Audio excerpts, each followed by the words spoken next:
last week we previewed that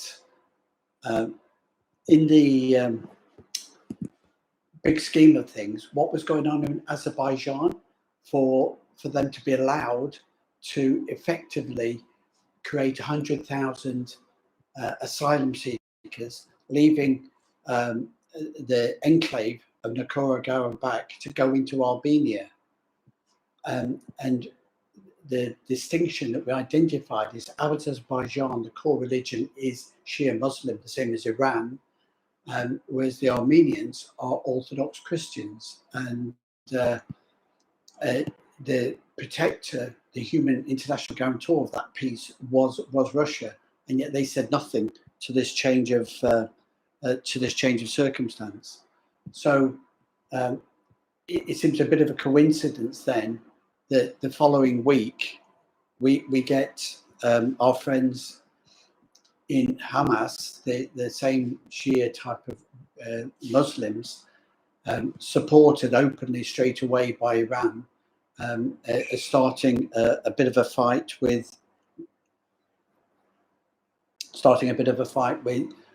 the Israelis, with the potentially severe consequences that has.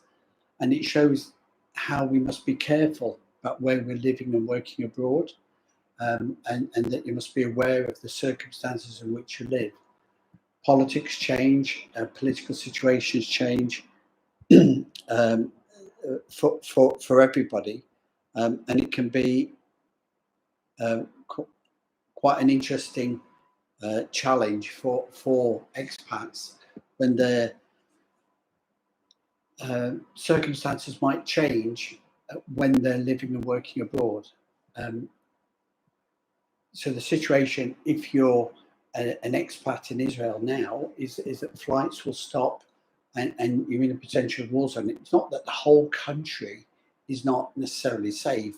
It's just you've got this particular war zone where people are under threat and issues are being raised.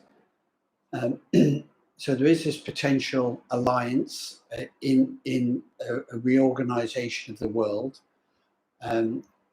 that the Western democracies, as opposed to an autocracy type of government in Russia and India and China, and how will that play out going forward?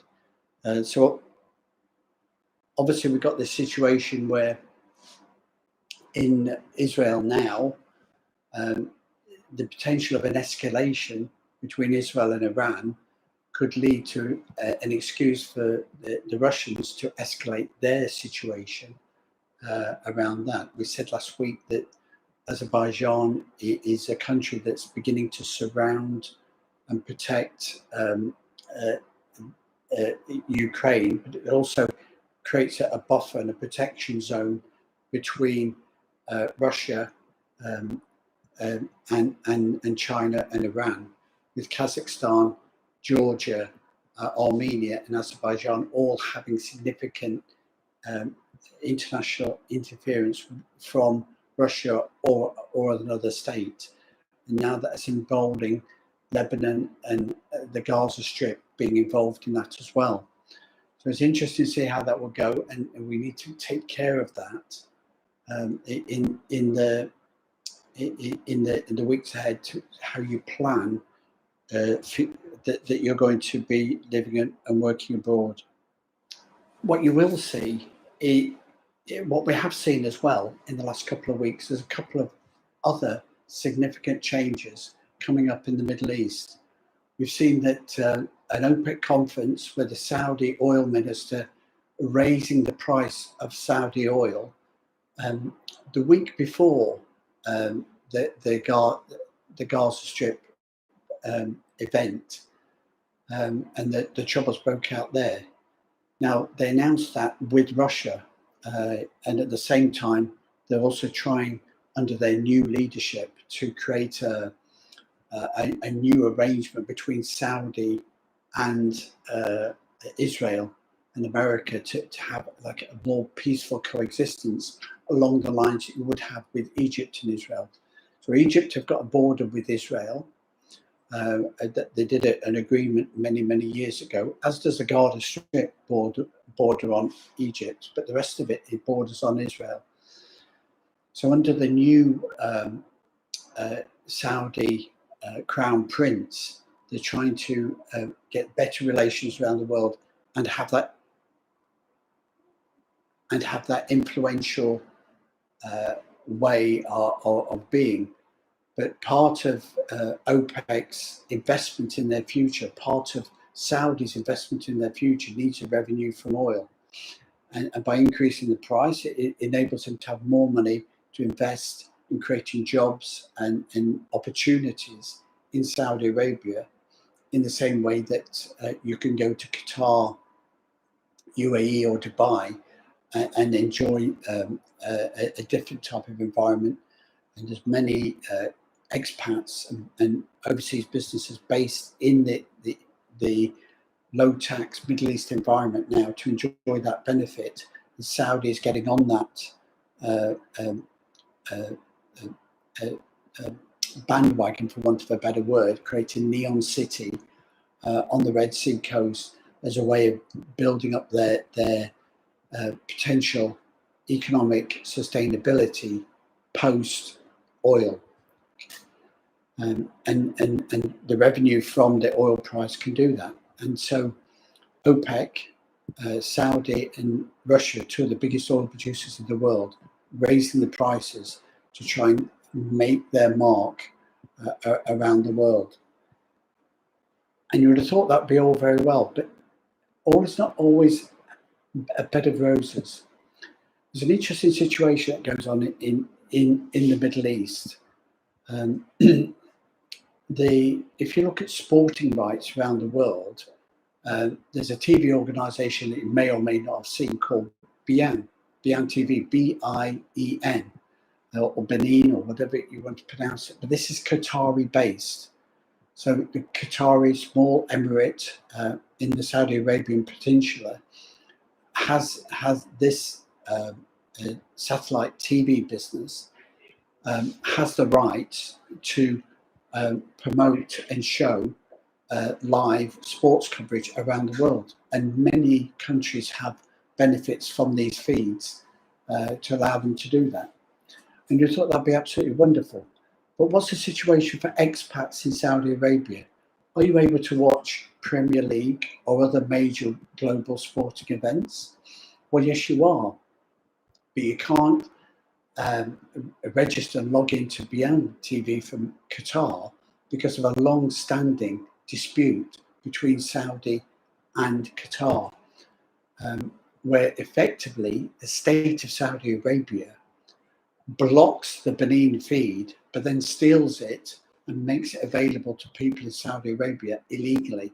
So expats or anybody living in Saudi Arabia that's getting access to international sports events are actually watching illegally streamed TV that have been paid for and part of the Qatari situation. And what's that all about?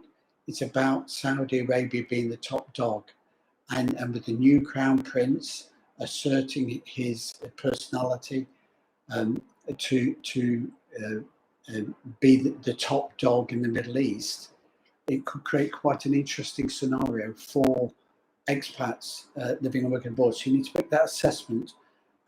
Saudi Arabia should be a stable state. There's no reason why it can't continue to be for another 150 years. The Middle East countries that you're beginning to creep into the areas of these conflicts. So Egypt and Saudi, stable countries, as are UAE, Dubai, and Qatar, international outward-looking countries. But are these areas of conflict now in the Gaza Strip in Israel, but before in Yemen, in the south of the Saudi Arabian Peninsula, which is a conflict. And again, it's about Shiite versus Shia Muslims, two different sects, in the same way that you've got Christian and Orthodox and Roman Catholic Christians. So it's something to be aware of when you're planning on your living and working abroad and your flights overseas. You can look at that scenario and make your judgments and decide what suits you best in terms of when you're living and working abroad. There's different opportunities for different people in different circumstances, but the world order doesn't always stay the same, and if governments, autocratic governments, take more of an influence to sway, same way that they did 70 years ago, then it could create a long period of settlement and unsettlement. And like we said, the impact in the West is when you've got economic migrants using asylum-seeking rules, like the Armenians from Nagorno-Karabakh in Azerbaijan, and anybody that flees from the Gaza Strip, they will be legitimate asylum seekers, not economic migrants. But that is a source of conflict around the world, which needs to create among the democracies a different way of managing that situation to make the EU and the democracies viable in the long term, so that they're not building walls between America and Mexico, and they're not turning boats back in the Channel or the Mediterranean trying to land in Italy. So any guidance that you want when you're living and working abroad, relocating overseas, contact us at projectpartnership.com.